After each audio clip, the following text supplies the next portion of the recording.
तो इस मूवी के स्टार्ट में हम देखते हैं कि कुछ लोग किसी किस्म का रिचुअल परफॉर्म कर रहे होते हैं। फिर हम एक जायंट स्नेक को देखते हैं। इससे हमें ये मालूम पड़ता है कि ये एक छोटे बच्चे की बलि इस जायंट स्नेक को देने वाले हैं। तो वो स्नेक जैसे ही इस पर अटैक करता है, इससे बच्चे की डर के मारे आंख खुल जाती है। इसका मतलब ये है कि ये बच्चा सपना देख रहा होता है और इस बच्चे का नाम जोशुआ होता है। फिर जोशुआ के अंकल उसे कहते हैं कि मैंने तुम्हें मना किया था कि सोना नहीं है, क्योंकि तुम्हें डरावने सपने आते हैं और अगर तुम अचानक से पानी में गिर गए तो मैं तुम्हारे मम्मी पापा को क्या जवाब दूंगा, क्योंकि वो एक छोटी सी नाव पे मछलियां पकड़ने आए होते हैं। तो जोशुआ अपने अंकल से पूछता है कि स्नेक आइलैंड किधर है और क्या सच में ऐसा कोई आइलैंड होता है। तो उसके अंकल उसे डांटने लगते हैं और कहते हैं कि तुम अपने मामा की बातों पर ध्यान न दिया करो, वो कुछ भी बोलते रहते हैं। अब ये लोग ये बातें कर ही रहे होते हैं कि धुंध ज्यादा होने की वजह से उन्हें कुछ भी ठीक से दिखाई नहीं देता और वो उसी स्नेक आइलैंड के पास आ जाते हैं। और फिर हम देखते हैं कि एक जायंट स्नेक उनकी नाव के नीचे होता है। तो जोशुआ अपने अंकल से बोलता है कि अंकल नाव के नीचे कुछ है। इसी दौरान उसके अंकल जो कि मछलियों का जाला खींच रहे होते हैं, उसको वो स्नेक अपनी तरफ खींचता है तो उसके अंकल पानी में गिर जाते हैं। तो जोशुआ डर की वजह से अंकल को जोर जोर से पुकारने लगते हैं, लेकिन उसके अंकल अगले ही पल पानी से बाहर आ जाते हैं और बाहर आते ही बोलते हैं कि आज मेरा दिन ही खराब है, क्योंकि बहुत बड़ी मछली ने मुझे पानी में गिरा दिया। और फिर इनकी नाव उसी स्नेक आइलैंड के किनारे पे जाके रुकती है। तो जोशुआ के अंकल जैसे ही उस आइलैंड को देखते हैं तो जल्दी से अपनी नाव को मोड़ने लगते हैं, लेकिन जोशुआ नाव से उतरकर उस आइलैंड पर चला जाता है। तो जैसे ही उसके अंकल वापस मुड़कर देखते हैं तो जोशुआ वहां से गायब होता है। तो उसके अंकल भी नाव से उतरकर उसके पीछे जाने की कोशिश करते हैं। तो वही जायंट स्नेक उनके सामने आ जाता है और वो स्नेक से डरकर वापस घर की तरफ आ जाते हैं और अपने गांव पहुंचते ही वो अपने घर की तरफ भागने लगते हैं और जोशुआ के मम्मी पापा को बताते हैं कि जोशुआ उसी स्नेक आइलैंड पर उतर गया है। तो उसके मम्मी पापा उन्हें डांटने लगते हैं कि हमने तुम्हें मना किया था कि जोशुआ को कभी अपने साथ उस आइलैंड पर नहीं लेके जाना और तुम फिर से उसे लेकर वहां चले गए। तो उसके अंकल बताते हैं कि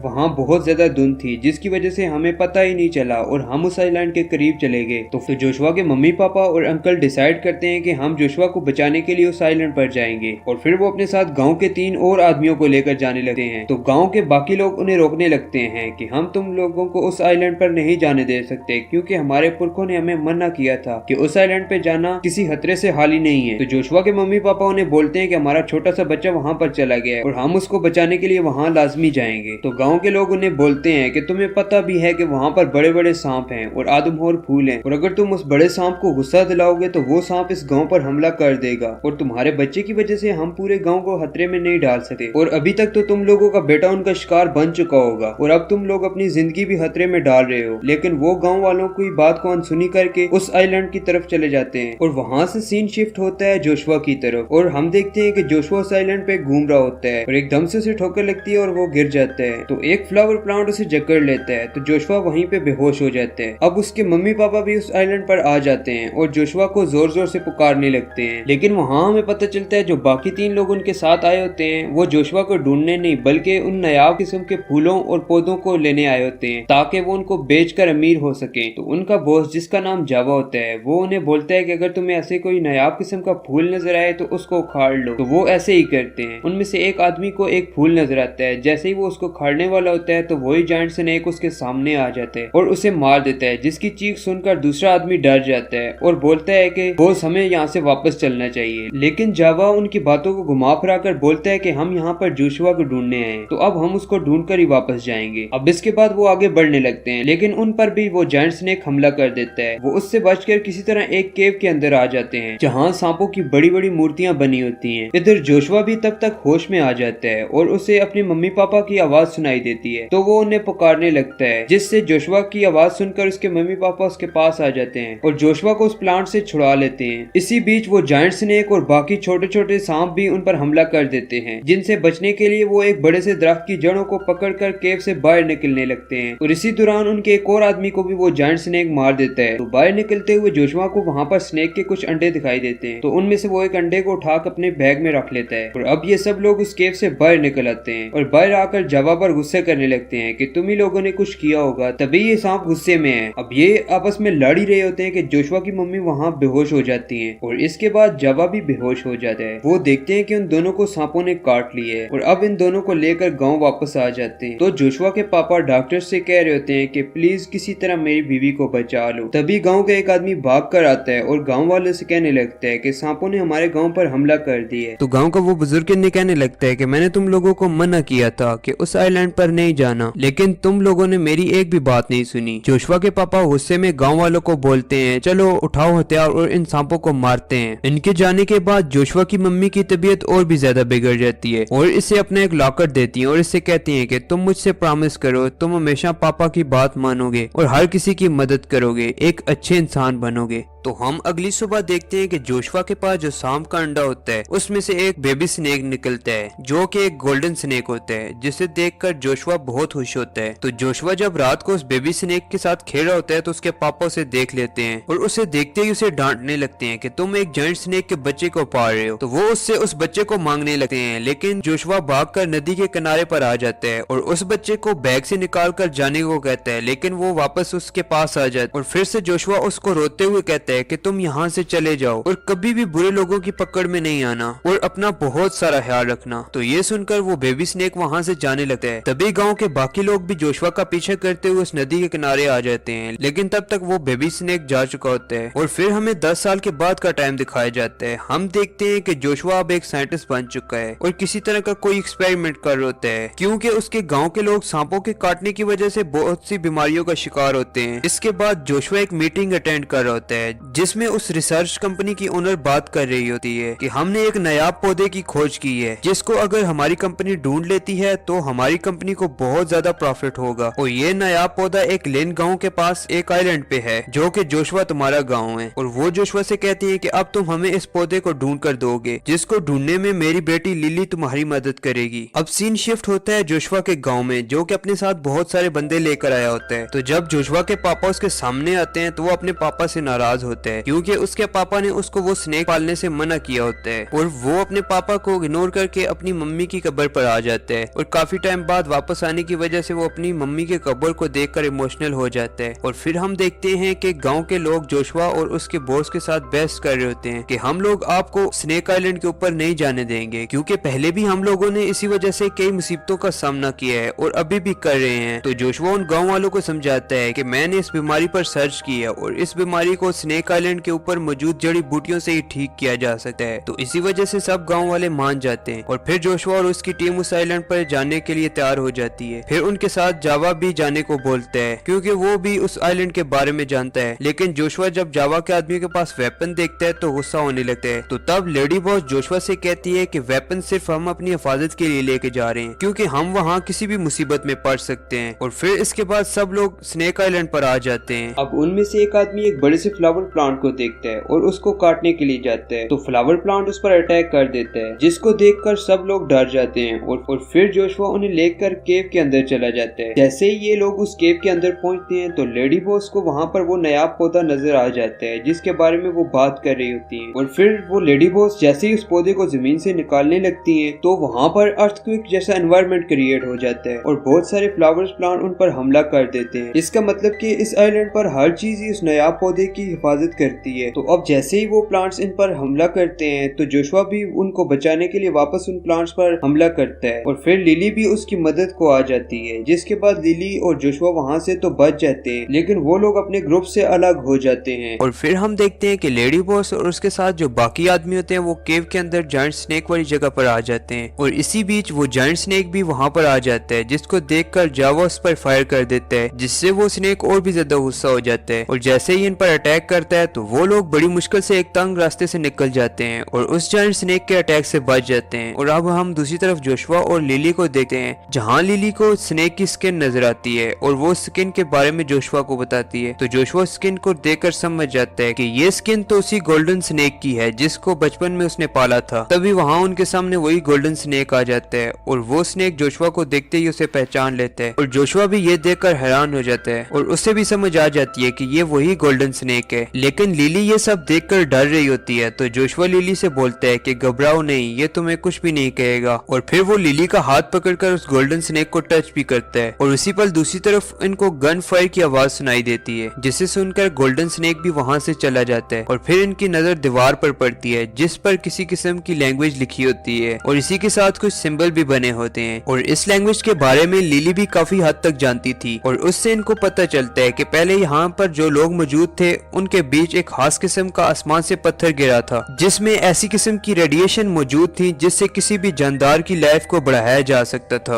और इसी का टेस्ट उन लोगों ने अपनी बॉडी के ऊपर भी किया था, जिसकी वजह से वो लोग बहुत ही बड़े खतरे का शिकार हुए थे। और फिर जब वो उन सिंबल्स को देखते हैं तो कहते हैं कि ये लोग इन सांपों को किस क्यों कर रहे थे। अब सीन दूसरी तरफ शिफ्ट होता है और हम देखते हैं कि वो लेडी बॉस एक बड़े से फ्लावर प्लांट को जैसे ही टच करती है तो वो फ्लावर प्लांट उन पर अटैक कर देता है और तभी वो जायंट स्नेक भी वहाँ पर आ जाता है और फिर वो लोग वहाँ से भागने लगते हैं। और जावा तो अपनी जान बचाने के लिए अपने ही एक आदमी को स्नेक के सामने फेंक देता है, जिससे उस आदमी को वो स्नेक वहीं मार देता है। और फिर लेडी बॉस अपनी बेटी लिली से भी मिल जाती है, तो लिली अपनी मोम को उस गोल्डन स्नेक के बारे में बता देती है। तो उनका डॉक्टर उनसे कहता है कि उस नायाब पौधे और गोल्डन स्नेक के सेल्स लगभग एक जैसे ही हैं, जिससे वो गोल्डन स्नेक खुद को और किसी दूसरे स्नेक को भी हील होने में हेल्प करता है। तो फिर लेडी बॉस जावा को बोलती है कि तुम किसी भी तरह उस गोल्डन स्नेक को पकड़ कर लाओ तो मैं तुम्हें भारी इनाम दूंगी। तो इसी लालच में आकर जावा उस डील के लिए मान जाता है। और फिर इनके थोड़ी ही दूर जाने पर वो जायंट स्नेक और गोल्डन स्नेक को एक साथ देखते हैं, जो कि गोल्डन स्नेक उस जायंट स्नेक के जख्मों को हील कर रहा था। जब जोशुआ इन स्नेक्स को आपस में देखता है तो जोशुआ को इस बात की समझ आ जाती है कि इस नायाब पौधे की वजह से ये खुद को हील कर लेते हैं। और तभी वो लेडी बॉस उस गोल्डन स्नेक पर अटैक करने को बोलती है, लेकिन लिली अपनी मॉम को बोलती है कि हमें गोल्डन स्नेक को कुछ भी नहीं करना चाहिए। लेकिन उसकी मॉम इस बात पर राजी नहीं होती और जावा को उस पर अटैक करने को बोलती है। और फिर जैसे ही जावा उस पर अटैक करता है तो वापस से जायंट स्नेक उन पर अटैक कर देता है। तो उनमें से एक आदमी जैसे ही एरो की मदद से इस गोल्डन स्नेक को मारने वाला होता है, जोशुआ वहाँ से भागकर आकर उस आदमी को धक्का देता है और फिर वो जायंट स्नेक भी जोशुआ को काट लेता है। तो लिली भागकर जोशुआ को जायंट स्नेक से तो बचा लेती है, लेकिन उस स्नेक के काटने की वजह से उसका पॉइजन जोशुआ की बॉडी के अंदर फैलने लगता है, जिससे जोशुआ बेहोश हो जाता है। और जोशुआ को इस हालत में देखकर उसके फादर रोने लगते हैं, लेकिन इसी बीच वहाँ पर वो गोल्डन स्नेक आ जाता है और वो जोशुआ के जख्म को टच करता है। तो उस टाइम जावा उस स्नेक पर हमला करता है, जिससे वो स्नेक बेहोश हो जाता है। तभी हम देखते हैं कि जोशुआ को भी होश आने लगता है। अब जायंट स्नेक भी गुस्से में उन आदमियों को मारने लगता है। तो वहाँ पे वो जायंट स्नेक जैसे ही लिली को मारने वाला होता है तो जोशुआ एकदम से लिली को उसके सामने से हटा लेता है, जिससे वो स्नेक उसी फ्लावर प्लांट से जाकर टकरा जाता है और वो प्लांट उस स्नेक को जोर से जकड़ लेता है। और फिर ये लोग वहाँ से जान बचाकर उस केव से बाहर आ जाते हैं, जहाँ पर जोशुआ को वही नायाब पौधा मिल जाता है, जिसको वो अपनी पॉकेट में रख लेता है। तब डॉक्टर उस लेडी बॉस को बोलता है कि अब अगर आप गोल्डन स्नेक के गोश्त का टुकड़ा खा लेती हैं तो इससे आपकी लाइफ बढ़ जाएगी। जिसे सुनकर जावा उस स्नेक को चाकू से काटने के लिए जाता है, लेकिन जोशुआ आके उसे रोकने की कोशिश करने लगता है। तभी गोल्डन स्नेक जोशुआ को मुसीबत में देखता है तो वो उस जावा पर अटैक कर देता है और उसकी गर्दन पर काट लेता है, जिससे अब जावा की हालत बहुत खराब होने लगती है। तो जोशुआ जब जावा को तड़पते हुए देखता है तो उसे अपनी माँ की कही हुई बात याद आने लगती है कि तुम हमेशा हर किसी की मदद करोगे। तो जोशुआ जावा को उसी नायाब पौधे का एक पत्ता तोड़कर उसको खिला देता है, लेकिन जावा उस पौधे को जोशुआ से छीनकर खा लेता है, जिससे उसकी ताकत और भी ज्यादा हो जाती है और वो जोशुआ को एक ही हाथ से ऊपर उठा लेता है, जिसको बचाने के लिए जोशुआ के अंकल और पापा दोनों ही आते हैं। लेकिन जावा उनको भी आसानी से मारने लगता है और एक बार फिर से गोल्डन स्नेक जावा पर हमला कर देता है, लेकिन अब की बार जावा उस स्नेक को अपने दांतों से काटकर गोल्डन स्नेक को जख्मी कर देता है और साथ में ही उस स्नेक का ब्लड भी पी लेता है। और उसके बाद वो उन्हें बताता है कि उसी ने उस बीमारी को गांव में फैलाया था ताकि वो उनसे मेडिसिन के बदले पैसे हासिल कर सके। लेकिन गोल्डन स्नेक का ब्लड पीने की वजह से उसकी बॉडी में रिएक्शन होने लगते हैं और वो पागलों की तरह हरकतें करने लगता है। और फिर वो चाकू उठाकर जैसे ही जोशुआ को मारने वाला होता है तभी जोशुआ के पापा उसके सामने आ जाते हैं, जिससे वो चाकू जोशुआ को न लगते हुए जोशुआ के पापा को लग जाता है और फिर इस अटैक से जोशुआ के पापा की डेथ हो जाती है। लेकिन अब उस रिएक्शन का असर जावा के ऊपर और भी बढ़ने लगता है। तो तब जोशुआ को उस सिंबल का मतलब समझ में आता है कि वो लोग सांपों को किस नहीं कर रहे थे बल्कि काट रहे थे, जिसकी वजह से वो बहुत बुरी मौत मारे गए। और उनका इन सिंबल को बनाने का मकसद भी यही था कि आने वाले इंसानों को ऐसा कोई भी एक्सपेरिमेंट करने से रोक सके। इससे हमें इस मूवी का मेन पर्पस रिवील होता है। अब हम देखते हैं कि जावा उन सब लोगों को मारने लगता है और लेडी बॉस अपने साथ लिली को भी चलने का बोलती है, लेकिन लिली जोशुआ को छोड़कर नहीं जाना चाहती थी। तो जैसे ही वो जोशुआ की तरफ लौट रही होती है वहाँ जावा जोशुआ को शूट कर देता है, जिससे जोशुआ वहीं गिर जाता है। लेकिन हम देखते हैं कि जोशुआ को कुछ भी नहीं हुआ था, क्योंकि उसके पॉकेट में अपनी मॉम का दिया हुआ वही लॉकर रखा हुआ था, जिससे जोशुआ की जान बच जाती है। तभी वहाँ वो जायंट स्नेक आता है और जावा को निगल जाता है और अब वो आइलैंड पूरी तरह तबाह होने लगता है। लेकिन वो गोल्डन स्नेक का पीछा करने लगते हैं, जिसका पीछा करते हुए वो नदी के किनारे पहुंच जाते हैं। अब वो गोल्डन स्नेक पूरी तरह जख्मी था, जिसकी हालत देखकर जोशुआ वो नया पौधा उसको खिलाने के लिए तैयार होता है, लेकिन लेडी बॉस उसको ऐसा करने से मना करती हैं और उसको बहुत बड़ी रकम ऑफर करती हैं। लेकिन जोशुआ उसकी इस बात को नजरअंदाज कर देता है और वो पौधा उस स्नेक को खिला देता है, जिससे वो गोल्डन स्नेक खुद को हील करने लगता है। और अब ये लोग वहाँ से गाँव वापस आने लगते हैं। अब लिली और जोशुआ दोनों मिलकर गाँव वालों का इलाज करने लगते हैं, जिसके बाद ये मूवी यहीं एंड हो जाती है। तो गाइस, अगर आप लोगों को मेरी मूवी की एक्सप्लेनेशन जरा भी पसंद आई है तो प्लीज इस वीडियो को लाइक करके चैनल को सब्सक्राइब कर दें और हो सके तो इस वीडियो को अपने फ्रेंड्स के साथ शेयर कर दें। तो मिलते हैं हम नई वीडियो में, तब तक के लिए टाटा बाय।